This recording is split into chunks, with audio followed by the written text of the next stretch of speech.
Hello दोस्तों, नमस्कार। मैं एक नाच गीत सुनाने जा रही हूँ। अच्छा लगे तो कमेंट करिएगा और बताइए गीत कैसा लगा। नमस्कार। पटना से बैदा बुलाद हो, नजर आ गई गोइया।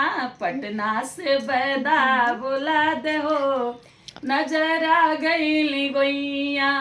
नजर आ गई गोइया हो, नजर आ गई गोइया।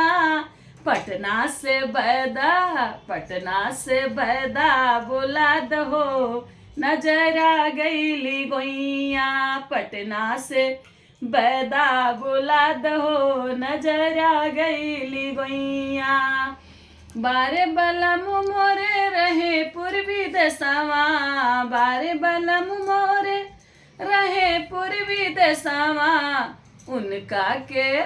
उनका के संदेशा भेजा दहो, नजर आ गई गोइया।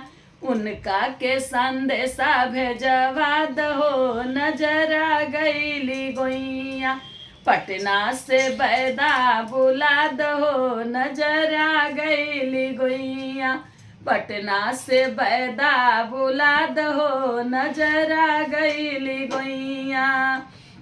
बारे भसुर मोर बीद समारह तू है, बारे सुर मोर बीद समारह तू है। उनका के खबरा जना दहो, नजर आ गई गोइया। उनका के खबरा जना दहो, नजर आ गई गोइया। पटना से बैदा बुला दहो, नजर आ गई गोइया। बारे देवर मोरे रहेल विदेशवा, बारे बलम देवरू रहेल विदेशवा। उनका के खबरा जना दहो, नजर आ गई भौजी। उनका के खबरा जना दहो, नजर आ गई भौजी। पटना से बैदा बुला दहो, झरवा द देवरवा।